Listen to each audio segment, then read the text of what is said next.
ये 11वां सवाल देखना, इसमें आखिरी टर्म आपको ठीक से दिख नहीं रहा है, उसको मैं थोड़ा सही करूंगा। ये वाला जो टर्म है ना, ये cos 84 है, इसको थोड़ा सा मुझे करेक्ट करना पड़ेगा सो दैट करेक्ट एक्सप्रेशन तुम्हें देखने लगे। इसको हटा दो यहां से। ओके, सो मैं इस वैल्यू को यहां पर करेक्ट करके आपके सामने लिखता हूं। तो ये cos 72 के बाद ना यहां पर cos 84 डिग्री भी है। ठीक है,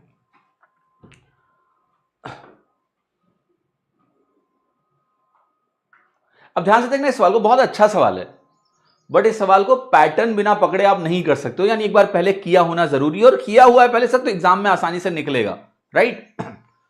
तो देखो, एक सिंपल सा पैटर्न है, मुझे पहले इसका कॉन्सेप्ट बताना पड़ेगा आपको। और सिंपल सा पैटर्न क्या होता है, देखो कि कभी भी कोई सवाल आपको ऐसा मिले जहां पर आपको दिया हो cos A, आपको दिया हो cos 60 डिग्री माइनस A, और आपको दिया है cos 60 डिग्री प्लस A, तो ये जो वैल्यू होती है वो हो जाती है 1/4 cos 3A।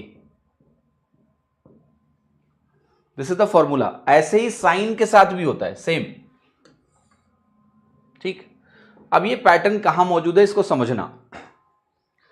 देखो यहां 12 मौजूद है, तो 60 प्लस 12 क्या होता है, 72 होता है ना। कहीं 72 है, यहां 60 माइनस 12 क्या होगा, 48 होगा, यह है कि नहीं है, यस। तो इन तीनों की क्या है, तिकड़ी है। और देखो ये अगर 24 है तो 60 माइनस 24 क्या होता है, 36, और 60 प्लस 24 क्या होता है, नहीं है, क्या है, यस है, यहां देखो 84। सो पैटर्न आपको दिखा।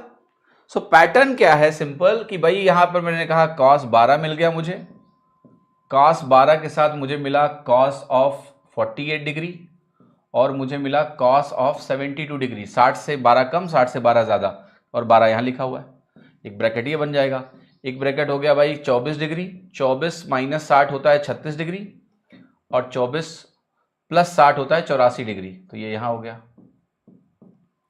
अब इसकी वैल्यू हो गई आपकी 1/4 cos 12 त्याई 36 डिग्री, इंटू ये हो गया 1/4 cos 24 तिया 72 डिग्री।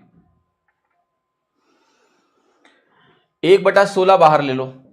अब आपका हो गया cos 36 degree dot cos 72 degree. इसको सिंप्लीफाई करने का एक बड़ा साधारण तरीका है, जब भी cos cos हो और एंगल एक दूसरे से डबल हो रहा हो, तो इसको रिड्यूस करने का तरीका क्या होता है कि आप इनको क्या करो, साइन 36 डिग्री से मल्टीप्लाई कर दो ऊपर नीचे, और सिर्फ साइन 36 डिग्री से नहीं, 2 साइन 36 डिग्री से। क्या होगा इससे क्या होगा कि ये वैल्यू इससे गुणा होगी, कन्वर्ट हो जाएगी cos 72 में। 2 साइन 36 cos 36 cos 72 होता है, साइन 72 होता है, सॉरी, साइन 2 थीटा। जब साइन 72 आ जाएगा तो फिर आप 2 साइन 72 से गुणा कर देना। ठीक, ऊपर नीचे करने की जरूरत है, यस, क्योंकि उसको करने के बाद क्या होगा, जब आप 2 साइन 72 से ऊपर नीचे गुणा करोगे, करना पड़ेगा क्या, नहीं, सिर्फ आपको 2 एक और देना पड़ेगा। साइन 72 तो बन जाएगा, साइन 72 इंटू कास 72 हो गया। अब मैं एक 2 अगर ऊपर नीचे और दे दूंगा तो पता है क्या हो जाएगा आपका, वो साइन 144 बन जाएगा। तो अल्टीमेट जो फाइनल आपको मिलने वाला है वो मिलने वाला है 1/16 चौके 64, और यहां मिलेगा साइन 144, और यहां मिल जाता है आपको साइन 36, और अल्टीमेटली ये दोनों बराबर होते हैं। Sine 180 minus theta sine theta के बराबर होता है, 1/64 आपका आंसर हो गया सी।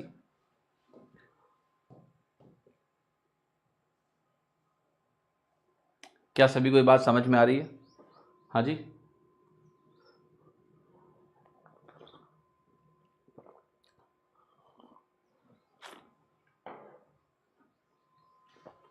कितने लोगों को ये बात समझ में आई, क्लियर हुआ कि नहीं हुआ? cos 60 भी था क्या यार, सॉरी माफ कीजिएगा, हाँ cos 60 को तो मैंने छोड़ ही दिया, यहां भी तो cos 60 भी है, सही बात है। तो cos 60 क्या होगा, उसकी वैल्यू 1/2 होती है, तो 1/2 आप लिख दो। और हम ना सवाल याद करके नहीं आते हैं तो गलती हो जाती है मुझसे, छूट जाता है कभी कभी, तो आप बता दिया करो मुझे। हाँ जी, मुझे उत्तर भी नहीं याद रहता है। उत्तर अगर याद होता मुझे तो मैं तब भी गलती नहीं करता, मैं खुद पकड़ लेता, लेकिन मुझे उत्तर भी नहीं याद है। ठीक है, तो ये cos 60 जो है वो 1/2, 1/2, 128 बी ऑप्शन। समझ में आई बात? ठीक है, so yes I forgot cos 60, that is there in between, उसकी वैल्यू आपको आती है तो उसको लेके गुणा करो, यूज करो और लगाओ। ठीक है, और आपका आंसर आ जाएगा बी। क्लियर है? कोई दिक्कत तो नहीं है किसी को? बट ये फॉर्मूला आना चाहिए।